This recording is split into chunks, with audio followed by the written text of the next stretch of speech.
আসসালামু আলাইকুম। আশা করি সবাই ভালো আছেন। আমি আজকে এই গুইদার মাধ্যমে বা আমি ড্রাইভিং এর মাধ্যমে একটা জিনিস দেখার জন্য ট্রাই করতেছি, যেটা হচ্ছে গাড়ির সাইজ। প্রায় অনেক স্টুডেন্ট অনেক প্রশ্ন করে, যেমন ধরুন সাইজটা কিভাবে বুঝবেন। তো সাইজটা বুঝতে হলে আপনাকে প্রথমে করতে হবে আপনার ম্যানেজমেন্ট, আপনার গাড়ি কত মিশুর আছে, কত সাইজ আছে, এবং লুঙ্গি আছে কত আছে, লার্গেজ আছে কত আছে, ইনক্লুডেড সবগুলো আপনাকে নলেজের মধ্যে রাখতে হবে। কারণ আপনি যখন অটিস্ট সিটের মধ্যে বসবেন আপনাকে কেউ হেল্প করবে না। সো হেল্প না করার অর্থ হচ্ছে সবগুলো আপনার নলেজে রাখতে হবে। যেমন ধরেন এই রাস্তাটা হচ্ছে দোপ্পে সেন্সো। এখন সামনে দিকে গাড়ি আসতে পারে, এখন সামনে দিয়ে ধরেন একটা বড় গাড়ি আসলো, এখন আমি কিভাবে তাকে সাইড দিব? ঠিক আছে, সেটা আপনাকে এমন ভাবে ম্যানেজমেন্ট করতে হবে। যেমন ধরেন একটা গাড়ি আসতেছে, দেখুন, তো আমি, সে বাম দিকে চাপিয়ে দিয়েছে, আমি ডান দিকে চাপিয়ে দিয়েছিলাম, দেখুন। ওকে, কত সুন্দর করে আমরা দুইজন দুই দুই পাশে পাস হয়ে গেলাম। এরপরে দেখুন কার্তেল্লা আছে, আমি বাম পাশে যেতে পারবো, ডান পাশে যেতে পারবো। তারপর তারপর আবার হচ্ছে ধারের পেছনে আমাকে পেছনে দিতে হবে। আমি এখন বাম পাশে ইন্ডিকেটর দিয়ে, হ্যাঁ, সুন্দর করে করে আস্তে আস্তে আস্তে আস্তে করে যাচ্ছি, এই গাড়িটা চলে আসতেছে, এখন এসে আমাকে পেছনে দিয়ে দিছে। হ্যাঁ, আরেকটা জিনিস কি রাখুন, এই রাস্তাটা হচ্ছে doppio senso circolare, এবং মাঝখানে হচ্ছে স্থিরিসা হচ্ছে কন্টিনুয়া, মানে হচ্ছে এখানে সুপারসো করা যাবে না। যেমন ধরেন এই গাড়ির পিছনে আমি ব্রেক করব, আমাকে ডিস্টেন্স সিকুয়েন্সটা আপনার রাখতে হবে যথেষ্ট পরিমাণ, যেন কোনো পেরিকুলার সৃষ্টি না হয়। এক নম্বর, সামনে দেখেন attraversamento pedonale, মানুষ পারাপার যাওয়া, এটা এটা হচ্ছে একটা রিসপেক্ট করার একটা সিগন্যাল। যখন এরকম attraversamento pedonale দেখবেন তখন আপনি স্লো করার জন্য ট্রাই করবেন, কারণ যে কোনো সময় মানুষ পারাপার হতে পারে।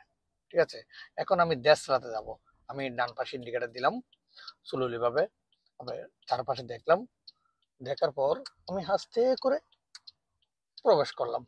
দেখুন রাস্তাটা স্থির, তো এখানে গাড়ি পার্কিং হওয়ার সম্ভাবনা আছে, না পার্কিং, পার্কিং থেকে বের হওয়ার সম্ভাবনা আছে, আবার কেউ পার্কিং করার সম্ভাবনা আছে, এবং চারপাশ দিয়ে মানুষ পেদনী আপনার চলাচল করতেছে।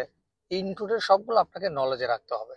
সামনে একটা কার্তেল্য আছে এবং ধারে প্রেসিডেন্স আছে, মানে আমাকে অগ্রাধিকার দিতে হবে, এবং আমি শুধু অনলি ফর বাম দিকে যেতে পারবো, আমি কিন্তু ডান দিকে যেতে পারবো না। কারণ ডান দিকেরটা হচ্ছে সম্ভবত সেন্স নিব, তখন আমি ডান পাশে বাম পাশে ইন্ডিকেটর দিয়ে প্রবেশ করে ফেললাম।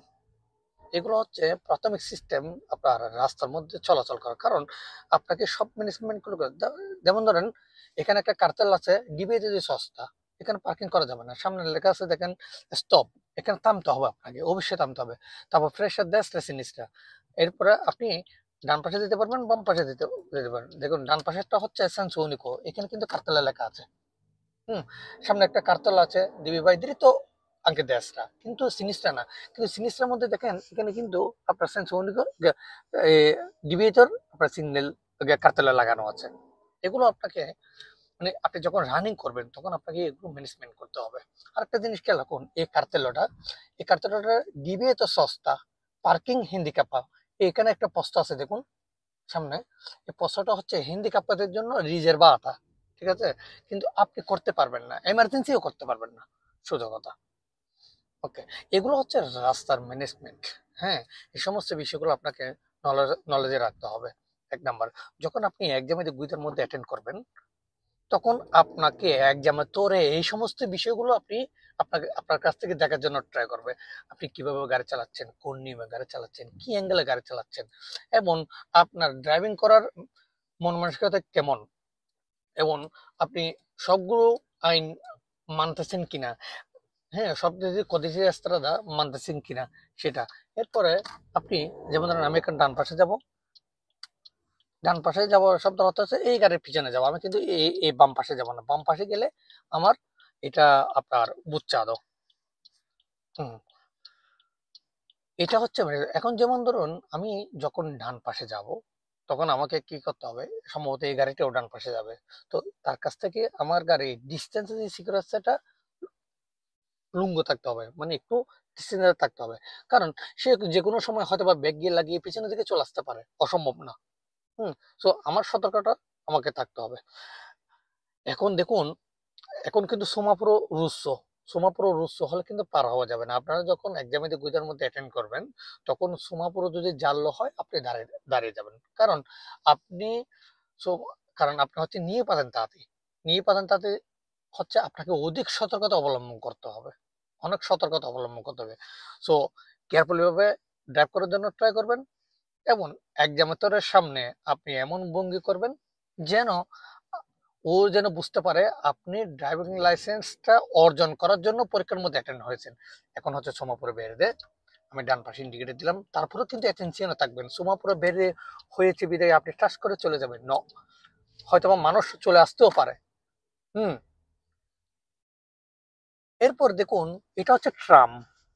আমরা লেখাপড়া করেছি থিওরি, ট্রামের প্যাসেঞ্জার সব সময় আগে, ট্রামের প্যাসেঞ্জার প্রিমো। ওকে, কারণ আমরা যখন চৌরাস্তার মধ্যে দাঁড়াবো, চৌরাস্তার মধ্যে যদি দাঁড়াই, যদি সবগুলো কার্তেল যদি বের হয়ে যায়, তখন ট্রাম কিন্তু আগে যাবে। এরপরে রুলস হয়ে যাবে, মানে আমি ডান পাশে আছে তাকে প্যাসেঞ্জার দিব, আমার বাম পাশে যে আছে সে আমাকে প্যাসেঞ্জার দিবে, মানে এরকম রুলিং করবে, যেটা আমরা আপনার মানে তীরের মধ্যে পড়ে এসেছি। হুম। এটা তারপর যেমন ধরেন, এটা সোমাপুরোটা বের দে, ওকে, দিবে বাই দৃত আঙ্কে দেশরা।